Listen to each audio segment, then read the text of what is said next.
Welcome to the HinduNation.org. I invite all our viewers. This is our continuous series to understand our Hindu tradition. Last time we could be able to see how menstrual issues were wrongly interpreted by current media and current understanding, and we had a genius like Nithya could be able to come and throw some light of it. So this week we are going to meet one of the personality like that called Jayanthi Shankar.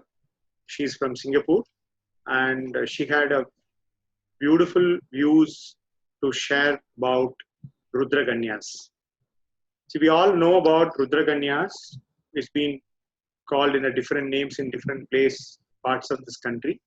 They are the temple dancers, to put it shortly.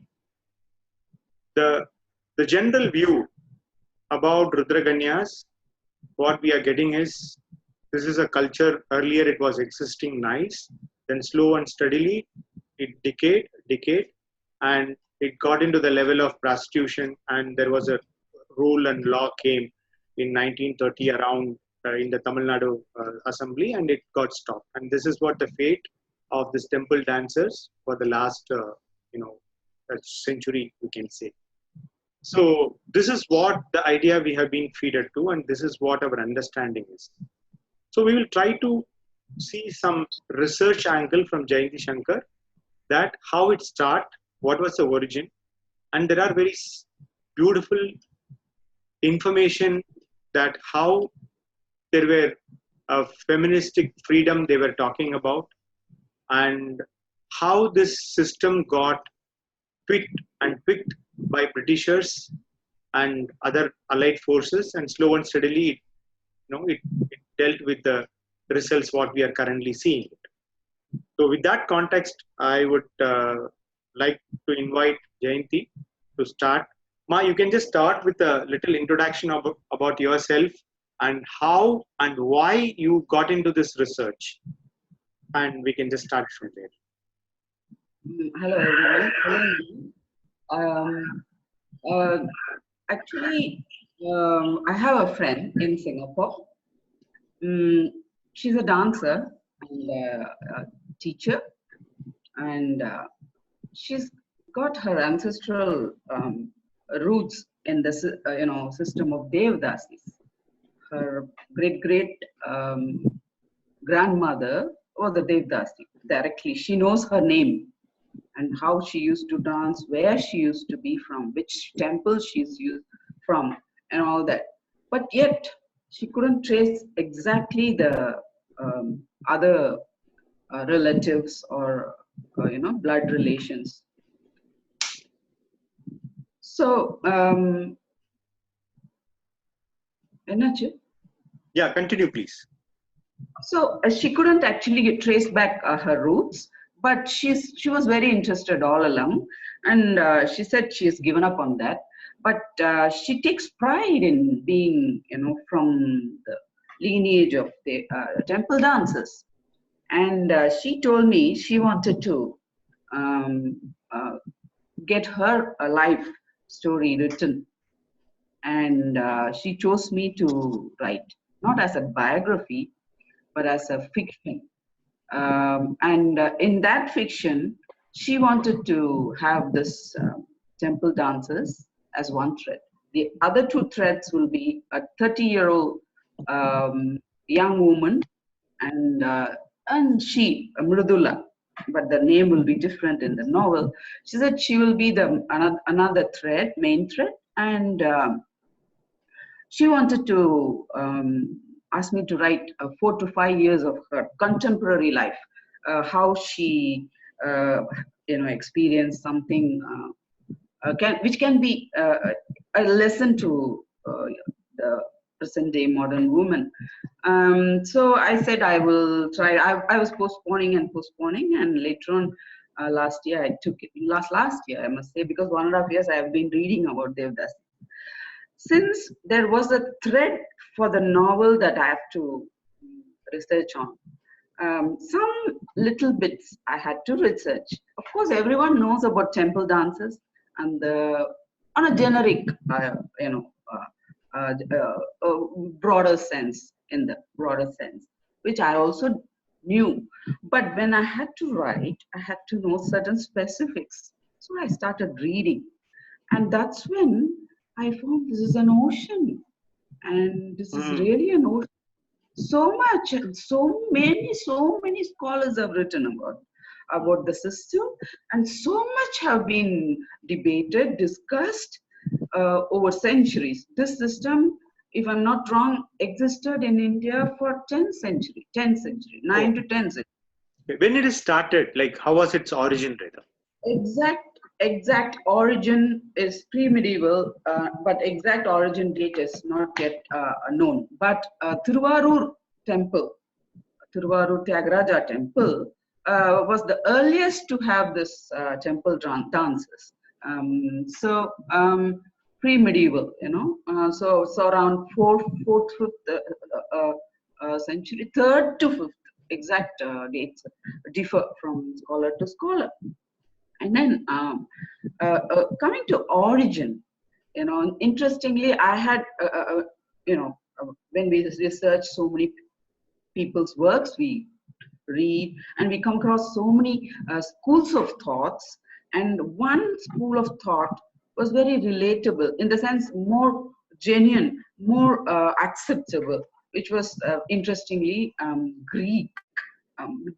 In Greek, they had a priestess system What is that? at one point. Priest? Priestess, Okay. female priest. They Priest. used to Okay. have, Mm. yes, priestess. So they used to have, and earlier than our temple dancer came back, even before their period, which is about Wow. BC it should be, okay, those days. And traders, of course, came from Greek. They used to bring things from there, including horses and things. And from here, they used to take pepper and cloves, and from the shores of Kerala and Tamil to this present day Tamil Nadu. Those days, they used to call it Tamil country. So those places, there were trading going on, and obviously cultural sharing also must have happened. And though, yes, temple priestess, they existed, and that was adopted here slowly, is one school of thought. Okay. Another school of thought is that pre-medieval Buddhism was flourishing, even in down south, Tamil Nadu and those places. It's evident in Kanchipuram or anywhere, even in Sanchi, North India, everywhere. And Buddhism was flourishing. In Buddhism, in their shrines, Buddhist nuns used to serve in their shrines. Okay, that could have been an inspiration for Hinduism to adapt, because there was one point of time, Rajaraja Chola, this is later on, much later in the 9th, 10th century only he came about. But the system of Devdasis, the temple dances were existing even before. But what I wanted to say was, he built Brihadiswara big temple to uplift Saivam, the Shiva, the Hinduism, and he did that because the Buddhism was going, dominating. So this was done.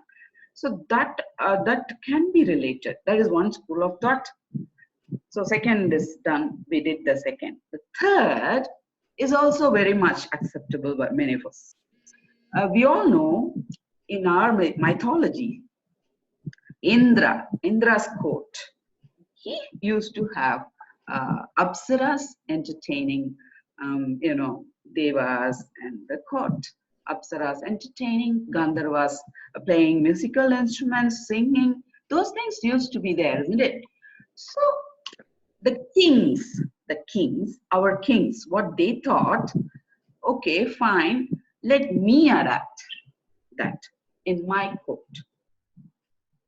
And the same thing I will also do to the Lord Shiva, to keep him happy with this concert, so that he blesses me and my subjects. So the Rajadasi came, So Rudradasi came. Okay. So these are the different names, right? Rajadasi, Rajadasi used to be the court dancers, courtesans of the Okay. king. Okay. Rudradasi usually is associated with the temple. Temple. Okay. Yes. So this is one school of thought. So there are so many schools of thoughts and researchers. At this junction, I must say this because any amount of research, reading, everything is seem to be insufficient, inadequate. I Exactly. have a long yes. I have so much to learn. My research, my learning is at a premature state. Yet I agreed to talk with you. This I must tell you. Yeah. Yes. Okay. So, as you say, there is a different school of thought. It's about an origin, but it started, even one thought you say it's from Roman, and other there is a notification from Indra. Indra was also doing that, and there is a thought that from Roma it would have come, and there is a strong references about Rajaraja Sola empires. So, is it there? How then it was there for the entire country, and what is the different names they've been called as, and what is the Okay. structure, and what is their lifestyle, like typically what they were doing and what was the purpose? Okay. Interestingly, temple dancer systems spread all over the subcontinent, but the epicenter used to be Tamil Nadu and Kerala, some parts of Karnataka and Andhra. The epicenter was that. The system spread to other parts also. Odisha was there. They used to be called Nach girls in north. So it's not the it was there all the places, but the center and the origin was here. That also gives us a strong foundation that it originated here for the rest of the country, but for it to be originated, it was from mythology and Buddhism and Greek. So and everywhere, one thing we must tell. Earlier on, they used to be called Devar Magali, Magalar, meaning daughter of Shiva, Lord, Shiva. Correct. daughter, or Devar Dasi or Devar Adiyar. If now you must, I want to tell something now.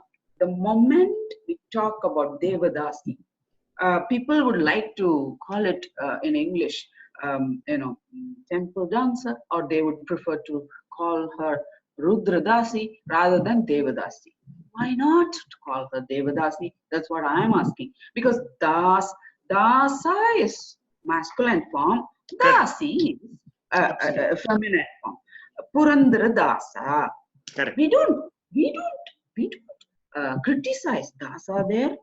If that is Absolutely. fine, Deva Dasi, Deva, Yeah.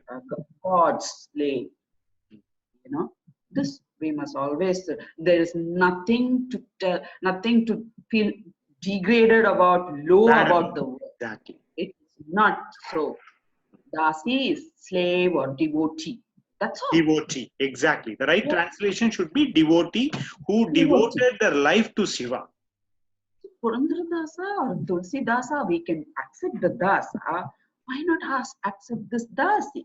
That is primary question I must ask everyone who has some kind of inhibition inside. Shouldn't be there in the first place. That is there. And they used to be called Deva Magalar, meaning daughter of Shiva. Maybe young girl, for example, she's about 13, 14, she will be called like the one she becomes a young woman, they were Adiyar, Mm. Mm. devotee of, the meaning slave of, either way. She was called like that.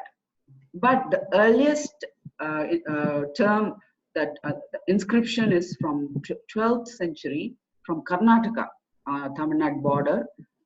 One inscription has been got, and that is the only inscription that is giving us Devadas. Before that, it was always Devar Magalar Padilar. That is one more important word, husbandless. Oh, Padilar. Okay. Padilar, which means husbandless. She has no husband, but she undergoes a ceremony in which, on behalf of Shiva, the priest ties a necklet. Hmm. They call it Pottu or Tali. It is from the god himself. It is believed it's from the god himself. So she's married to him. She's Dasi. She's his devotee. Yet she was called Padilar. No husband, husbandless. Okay, she was husbandless. So husbandless, therefore she's ever auspicious. She has no husband, so the husband never dies. She's always auspicious. That's why she was called Nithya Sumangali, even till last century. Okay. Beginning of last century. Nithya Sumangali, she used to be called. Ever auspicious, because she has no husband. The husband never dies. So, but this can be taken like this. Is it a must that a woman who loses her husband has to be inauspicious? We can't go into that argument here. We have to think about the period that was prevalent. That time of history, those were important. A woman losing her husband had significance. So we have to think about that period to understand this. So she used to be called Padila, no husband, always auspicious, Nithya Sumangali. And many areas, there used to be a ritual just before marriage. Young girl, she's going to be married in the family. Everyone is celebrating. Everyone is getting ready.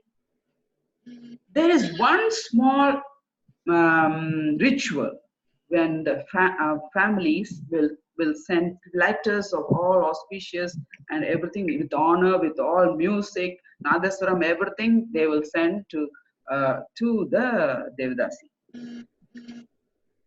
To get one single black bead from the girl, the Devdasi's necklace. That single bead used to be tied with this girl's tali. Tali is the auspicious necklace that is worn during the marriage. So such an importance, such an honor was given to Devdasis. She was considered that way. And she used to get wages in par with men, or sometimes more than men. Wow, that's a news, right? I mean, still we are fighting Yes. for equal wages or something. That's a time they were getting equal wages. That's a fantastic. Sometimes more. Sometimes she used to get more than the men. Okay, that's a. She used to be paid more than the men in the temple, atmosphere. So that's how she was living. She had to early morning. She used to get up, get a dip in the pond, and wear the red sari that every day is a new one, a cotton simple one perhaps, a simple one, not as long as the sari that we are used to. It's a short one just to drape around. She takes a pot lamp, it is called pot lamp, Kumbha Arti, and she brings it to the sanctum sanctorium, and she's the one who gives the first arti, and then the priest takes it from her, and then onwards she will be fanning the Lord as he is performing other rituals, and she will be taking the things and giving him, and there will be so many things. And from Siva Purana she will be dancing not in the like with an anklet with all the footworks, no, only with hand gestures and facial expression. She will enact Shiva Purana in front of the Lord to please him. That's how the dancing thing came into practice. Correct. And she had many duties throughout the day, like making garlands and cleaning the area of the sanctum or outer area or the outermost pragara of the temple. It depends on there used to be hierarchy in the Yeah. So what kind of a people who joined, how they joined, what kind of syllabus they read? Just enlighten something on that front. there was one point of time, girls were very proudly given from the family to the temple, young girls. So And because all from all caste, all spectrum people were joining as a temple dancer. Am I right? most of the time, yes. But the so-called upper caste, the Brahmins, they didn't actually go into that practice unless there was a war or some crisis, or and there have been some incidences of she loses her husband, but she doesn't. She refuses to go into the pyre. Sati, it used to be Sati there those times, no? She wouldn't go into the fire. Either she's scared of it or she has thoughts that why should I? He is gone. Why should I go? Those thoughts might have come. She refused to go. Then the community, the Agrahara or whatever, they didn't know what to do with this girl because those days they, there were no widows because all of them went with the husband on fire, the funeral fire. So those days, so the beginning, probably the beginning of the transition period of uh, the widows not going into fire, those were happening, and those ladies were given to the temple. Oh, that's What? so. It means that even the you can say outcast or from any caste people, it was accommodating them basically. Yes. Yeah. So the The structure was so community. flexible for Yes. people to get into it. It's not only by Yes. strictly birth, but from other side also it could able to accommodate it. Yes. Yes, army officials who come to know that war is coming, they are the people who come to know first. War officials, so what they do to safeguard their women folks, the family, mother or wife, sister, daughters, to safeguard them, he used to leave all the women folks in the temple to work because the conquerors, when they come, the last place for them to go will be the temple because the temple will be protected, so much protected. Mm. All the places will be occupied, then they will come to the temple. That was the system those days. So he knew it's a safe place for my women, so let me leave them there. So he used to do, and maybe he's killed or something, then these women, they are attached to the temple, they remain, they serve, need not be temple dancers. There are other roles they played in the kitchen, in the garden. They had their flower gardens. They used to maintain the flower gardens. They used to pluck flowers, and a team will make garlands for the deity. So many roles are there. And senior women, they used to take up the role of mentoring, teaching the girls, teaching the rituals to the younger.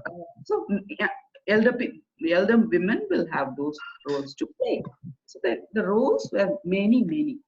And other ways also they have come, meaning those families who had so much of debt, they couldn't manage to pay back the debt.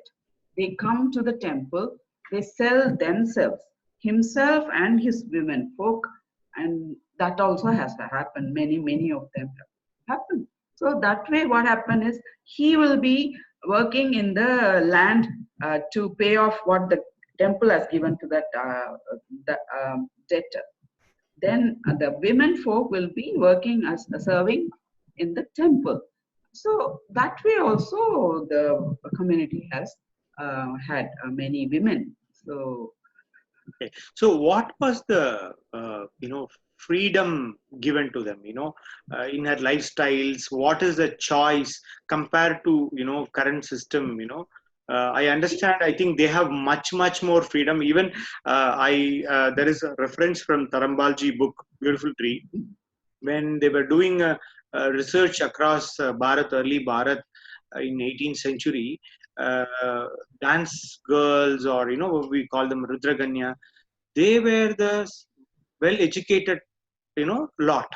Yes. Like, very surprisingly, compared to any caste or Yes. any sectors, they were the people who got educated, and they've been allowed to study further. So the choice for them is much bigger, and really the freedom in the real sense has given to them, isn't it? Just throw Yes. some light on that. Temple dancer of Devdasi used to learn scriptures, languages, mainly Tamil, Telugu, Sanskrit, Hmm. language, philosophy, Vedanta, Oh, history of the temple, history of the people of the land, history of the temple tree. She will know better than wow, anybody else. She learned temple administration, wow. hands-on, not book, hands-on. She learned, She was and running a temple. Rather, she was running a temple. She yeah, was yeah, part yeah. of running it, you can say. Yes.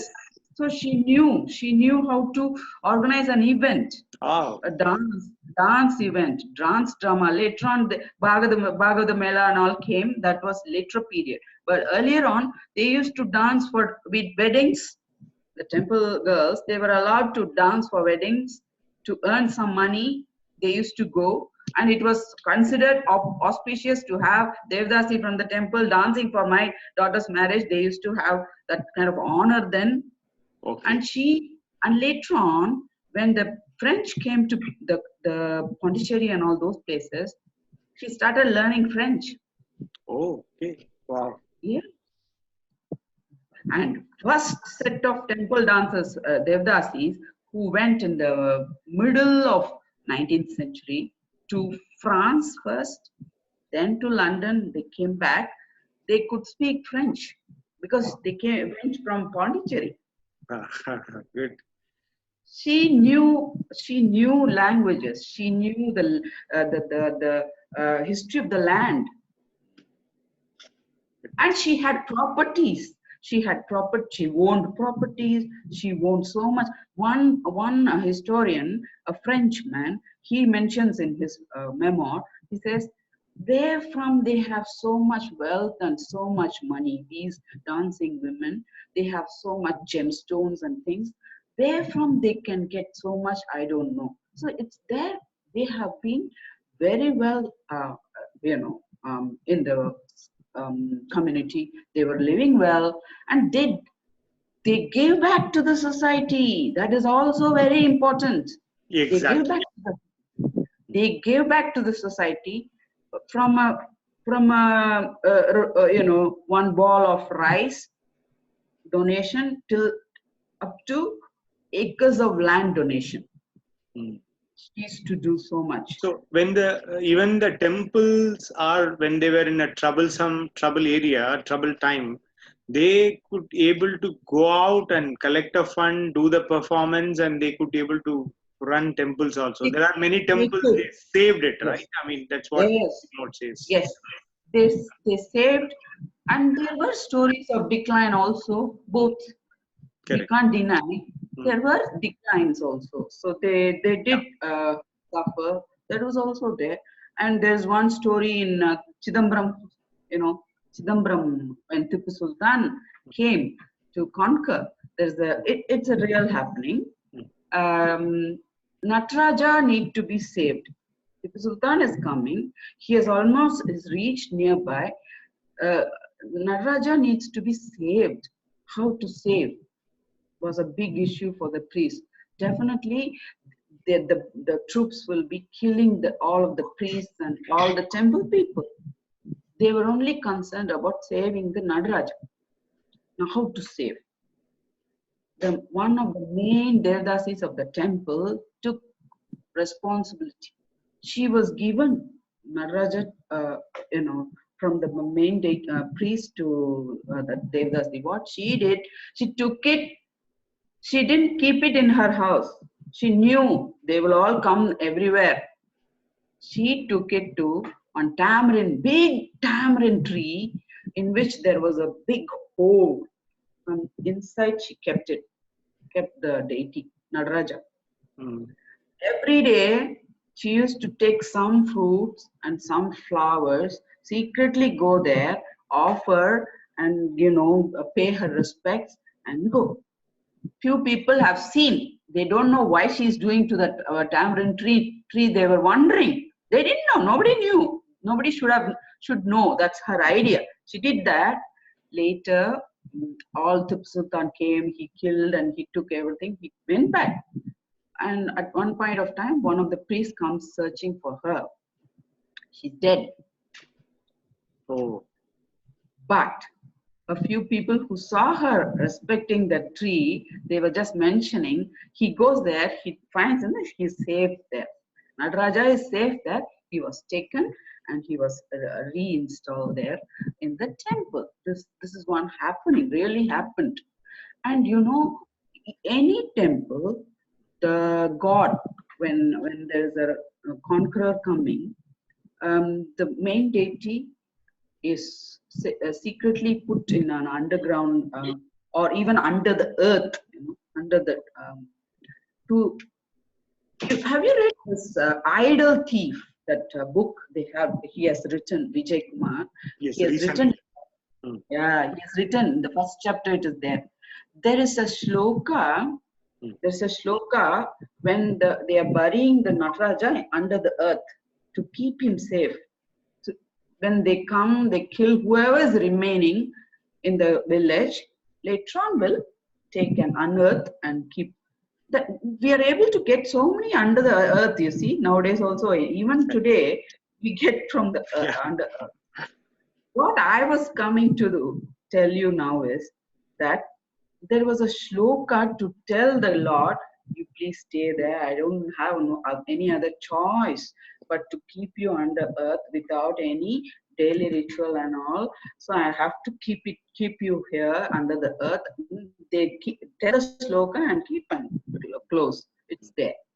So what I wanted to say was, such a thing was prevalent everywhere.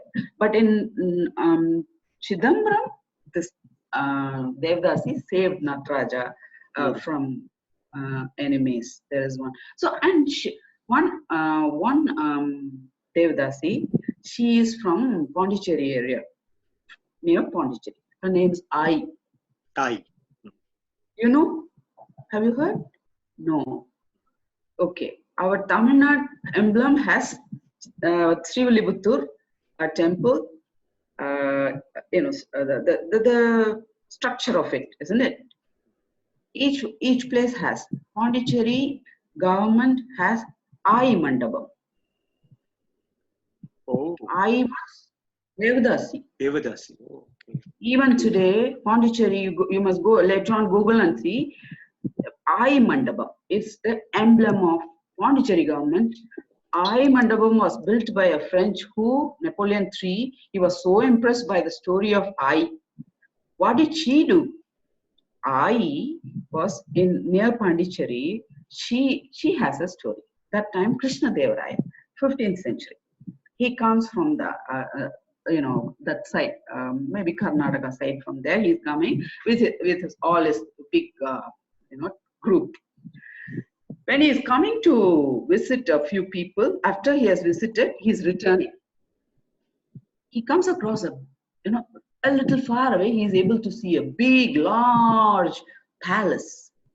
From there he can see glittering, all lights. So many. Those days you have natural lights, but still it was in the dark. It was so spectacular, and nice fragrance from there. Attar, jawad, the sandal and all that. So he thought it's a temple. And he prostrated, he thought it was Shiva or Vishnu or something, whoever is the deity, he did, and the whole group did. One passerby, local guy, he saw this. He came to Krishna Deva Raya. He said, "What are you doing, king?"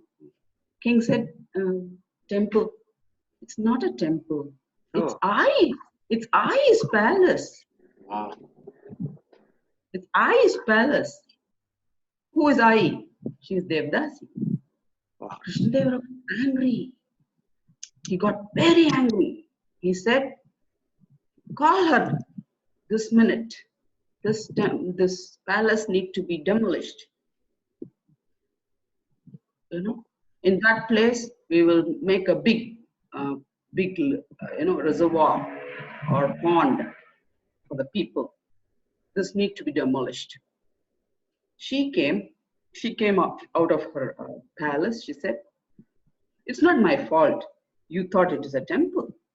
It's not my fault." She argued, "It is not my fault because you thought it's a temple. So you cannot demolish it. But I can do one thing. In your memory and my memory, both of us, I will build the pond elsewhere. One big well and one pond." She did. It's still there in that area. Aigulam, okay? I Kinar. It's still there. It's maintained and it's still there. This story, and from there, the French colonial period, they had no water in the city. So the water was brought from the pond, Aigulam pond, to the people. This story was taken to Napoleon III, third Napoleon. He heard all this. He said, "What a woman! In her memory, I am building one mandapam, mandapam. It's standing in Pondicherry, and that is the emblem for Pondicherry government emblem." So such were the people of the system of Devadasi. So yes, they gave back to the society. They gave back so passionately. They gave back. They thought. And it's so once they become a Rudra Kanyas or temple dancer, or is it they have a flexibility in the life? They can shift if they want to, lifelong they have to be there, or what kind of social structure was prevailing that time? She can continue to be the temple dancer, serving the Lord in the rituals and things, and at the same time she can choose a partner or a husband in the civil society. It was allowed. Okay. The whoever comes, the man might come for her beauty, for her intelligence, or for her whatever. I mean, he would come and he would not only give her all the necessities, or wealth and land and house and all. He used to give more than that to the temple. Temple, exactly. Temple, and she was the one to choose who would choose to stay with him or to stop being with him. She will choose to stay, continue to stay. She may choose to stay a year. Later she would just cut off and be in the temple only. She was able to make the decisions, and she could take another partner or another person. So this could be interpreted like in a wrong way, but to me, what I felt is if a man even today is able to do all such, exactly, it's accepted, easily accepted. And another thing I must tell you, when I say Ashtapati, when Ashtapati was actually written for the temple dances. Okay. Oh. Yes, because through her dance, to please the Lord, Ashtapati was written. But when I say this, a few of them jumped. They said, "You're talking wrongly. If people like you are going to talk like this, then how and all that." I said, why is it wrong to say this when it was really done for that? The person who wrote, he wrote for the Ashtapatis only for them. Correct. And Ashtapatis were performed by Kathak dancers. Okay? Muslim rulers, Islamic, the Muslim rulers, they used to go after the art forms, the Kathak. Exactly. They used to love those Ashtapati performances and the compositions. Their religion is against idol worship, So they will not have Krishna's statue, but they allowed the Nach girls to have a Tulsi mala. Oh. They embraced. They embraced. See, they say my religion don't accept idol worship. Therefore, you cannot keep. I love your dance, your performance. I love the Ashtapati. I will, support in all possible ways. You can have a Tulsi mala, a Tulsi plant. They were allowed to.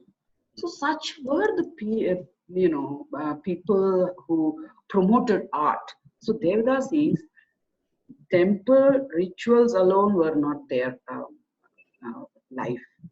Promoting art forms of all dance, music, painting, rangoli. The kolam. Rangoli is called in the north. The kolam and temple painting walls are painted. Those all kinds of art forms Art they used to forms. be. Yeah. Yes, they used to be. So art was promoted. Many people they forget about that a promotion of art form when it comes to the system. Talking when they talk of the system of Devas, that is the main role for them. So of course she's serving the Lord in the temple. The promotion of art going to the next generation after them. That's what she has done. So it Excellent. has come till Bala Saraswati, who just took from this side and gave it to the other side, which became the Sadir became Bharatanatyam. Bharatanatyam. Sadir is a word only came in the 17th century. Okay. Till then, they used to call it Nritya or Natya. Adal Kuttu, they used to call Adal Kuttu, That those were the words used. Later on, it became Sadir in around 16th, 17th century, and it was Sadir all the way, and then it became Bharatanatyam. So, they have a. So it's very surprised to know, they have a freedom of how to live, and they have a freedom of choosing their education, and they were contributing to the society, and nourishing the cultures and taking to the next generations, and all part of sectors were welcomed and joined into the whole stuff. So it's not only about ritual, as you say. It's a overall, cultural growth, and they could able to represent the entire community in a better form, right? So this was so good till a time. Then where is this decline start happen, and what are the negative sides? And we know that it's all ended with Muthulakshmi Reddy, legislation comes. So where, on what reasons the decline starts, and what are the turning points, and the whole thing's ended? Okay. Devdasi system had always had ups and downs, always declining, flourishing, declining, depending on when the king flourished, the temple flourished, therefore she flourished. When the king fell or declined, temples suffered, so she suffered. These went on happening. But there is one school of thought that decline actually started even before Rajaraja Sola, which I don't buy that theory, but they have their own justifications and points, but I don't take it because he was the one who did 401 Devdasi. So he did that, so therefore I can't take that. But actual decline in the broader perspective happened when the colonial people came, or the missionaries came. Missionaries, that's the right word, because Marco Polo mentions Devdasis in his 13th century. Marco Polo, he mentions about this Devdasi. He says a few things. He says one is they wear nothing but a very thin silk. That's what he said. And around 18th century, one French person, he says, pathetic beings, suffering, something like in those lines, he says they're suffering in circumstances that they're not happy, something like that. He writes that's 17th or 18th century. So, and there is one Muslim trader from the Middle East, He sees a Tiruvarur car festival, right? This is about 15th, 16th century. He's odd. Not just the festival or the procession or anything. Those women dancing behind the car, they go first, just after the deity. Then only the king, all the other people. Exactly. Yes, that's an order and respect given to. And she will offer the flower first, then only the other people. Such was the honor she was given. So that trader, Muslim trader, he finds them so exotic. He didn't find them obscene or anything like some people say. He saw them, they are so innocently, devoted to the temple. They are dancing so innocently. In the sense, he says, because they are not wearing anything, practically nothing they are wearing, but they are not aware of it. They say they are so devoted to the temple, they are not even bothered about how they are physically. That kind of, to art and to the Lord, they are so much. That we can get one also. So declining, when we come to declining, the missionaries came. Missionaries were shocked by scantily dressed or naked women, dancers. They are attached to the temple because they are Christians. Christians, they have their own religion, their own ways of thinking. Victorian era. Victorian concept of disciplines, dressing. The women, they used to have this kind of, that's how they used to dress that time. So they come here, they are of course having a cultural shock, but they fail to see the richness of the culture here. They think it is obscene. And from here, British India, many are going to study in London and things. These people, they buy their theory and come back. They also add for fuel to the fire. And so what happens? They are seen with the wrong eyes.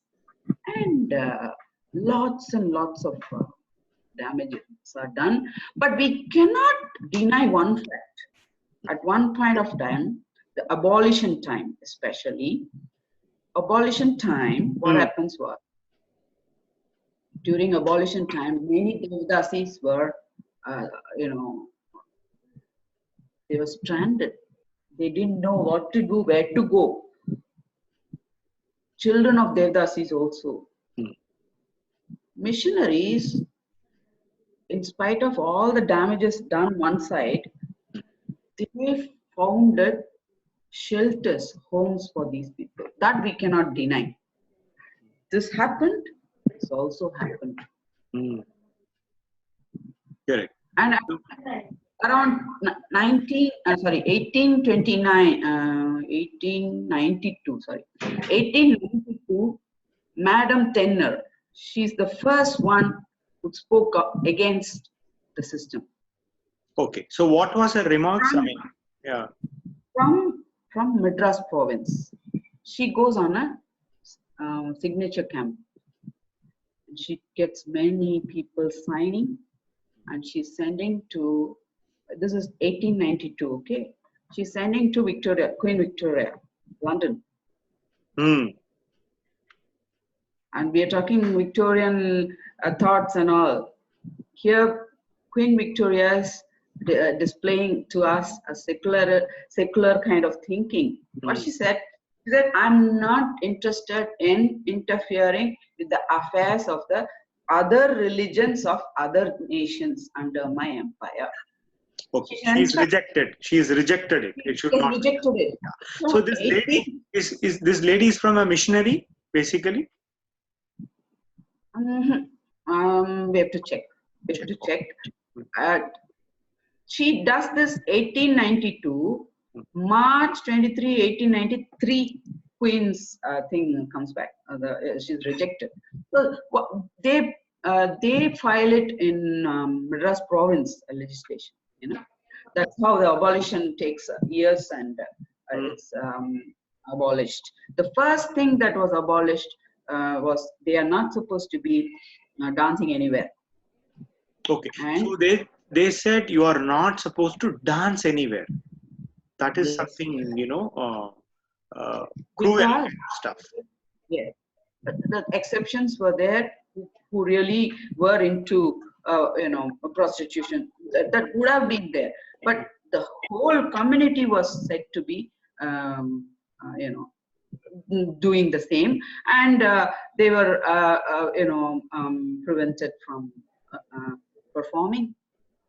So it's like a And regular standard missionary activity. Just show some exception, make the system decline, and show some exception, and bring a law, and completely abolish the entire art. Right? I mean, that's the way it was. they were trying to abolish the system by depriving them of the rights to property. First thing they did. Oh, okay. Temples, they gave them house, land, and all. That was totally taken away from them. Oh God. They So can't completely a dance out there. financial cutout it is. Yes, they were stranded. Many of them. Mm. They really suffered. Mm. Two important leaders. Both of them are not alive anymore. They're dead. Dravidian party leaders. Important two people. One from Kailasnathar temple, Kanchipuram, Devdasi's son. The other one is the Devdasi of Tiruvarur, Devdasi's son.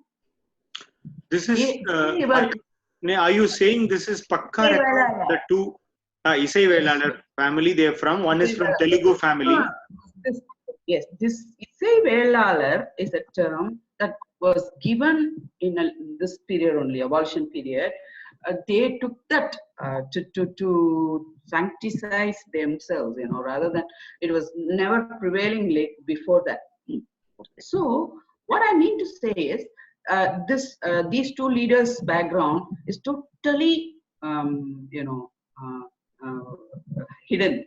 Nowhere is mentioned. Why should you feel bad about it? Correct. Is my question. Why should you feel bad about it? The men folks from the Devdasis, when the properties were taken away from the Devdasis, just before that, they were all, favoring abolition because they thought the patrilineal society will be formed. The women only are being branded as prostitution or something. So they won't get, instead we will be given, they thought, men, they didn't get. Oh, okay. God. So they also suffered.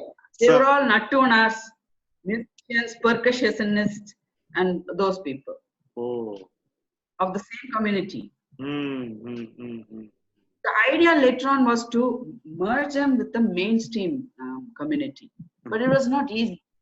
It was not easy. They thought marriage is a good way to merge them into the society. Correct. It happened. Many people, they left their village or town to go totally somewhere else and start a new life. Those people, they could do better than the people who were here. Correct. So after this jolt for them means they have been told not to keep a property, and even they are not supposed to do a dance outside. So it's a complete life jolt for them. So from there, what happened? So the art has come out, and now the modern art, what we are seeing, what happened behind the screen, so that now these arts are kept alive. Okay, during the beginning of 20th century, one Mr. Krishna, he is from Travancore, that area. He is actually a lawyer he has studied 2 different degrees, I remember reading. This person, he was into drama, dance drama. He used to play the role of women roles. He used to play. He used to love art forms, music and dance and all. This person was played a main role in preserving the art form. When the abolition process was going on, he was repeatedly telling, "I'm not against the abolition of the system, but please let the art be preserved. Let the art be with us. We have to do something." And what he did, he brought a set of good dancers from Tanjore district, music academy. In music academy, Chennai, they performed, and to view that audience, he created the audience. He brought so many people, women also from big, affluent families like lawyers and advocates. Those families and all he brought, mainly women from the so-called upper class, and all women and those people. And one was Rukmini Devi Arunde. She was a ballet dancer. Oh. She's a ballet dancer. She didn't know anything about the Sadir. This was Sadir only, no, that time. So Music Academy, Sadir. Music Academy, Sadir Kacheri. So Music Academy, Sadir is going to happen. She came because he called. She was sitting. But when she saw, she was dumbstruck. She said, "Wow, this is so beautiful. And I want to learn this." So that's when this Krishna here, he is recommending Meenakshi Sundaram Pillai, who is a Isai Natunar. He's a very, from the lineage of the quartet, four important Natunars of Tanjore. So this person teaches Rukmini Devi, and in 6 months she picks up very well. But she modifies a little, and she performs on stage. Same music academy, I think. She performs. That performance, Meenakshi Sundaram Pillai was against. He said within 6 months, why do you want to perform? Something like that. But she just goes ahead. She performs. She popularizes the art form. She founds the Kala school, and she starts teaching also. And that dress that was earlier worn by the Sadir, or even prior to that, the people who wore was the irregular, ordinary sari kind of thing. Rukmini Devi, she modifies the dress also a little. The present day, that Bharatanatyam is the word given to the art form with those variations.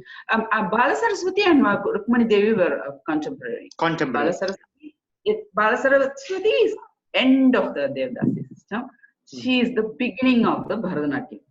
They were contemporaries, and they had their own love-hate. They used to have that love-hate relationship. Bala Saraswati was the one who brought that Sadir to. She was an artist, really. So, with all your research overall, the last final, statement, rather the feedback I want from you is, so what in one word or maybe few sentences you would be telling after reading a lot about this Rudra Ganya's temple dances, what you wanted to say overall? I started this research to know about them with a plain heart. Even now, I have not formed any conclusive inference. And I think I like this because I keep on going after more and more read, because there's always a plus and minus. There, in a society, this was a society by itself, and this is a culture by itself. Of course, exceptions were there, so we can't go with the exception. I'm more interested in their way of life, the art form that they brought forth, and their sensitivities. And those things I'm very, very interested, and I'm going to read a lot. Like I said, any amount of reading, any amount of research is insufficient.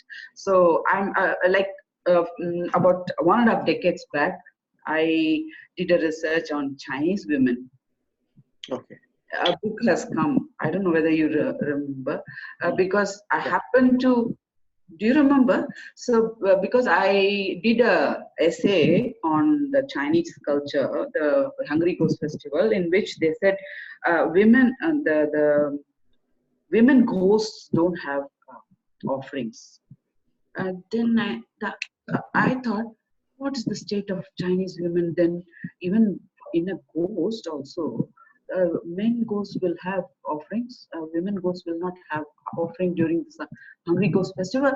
Then what is the state of women in the contemporary or the 100 years of Chinese women? Of course, there is not much of a difference. There is, oppression and all.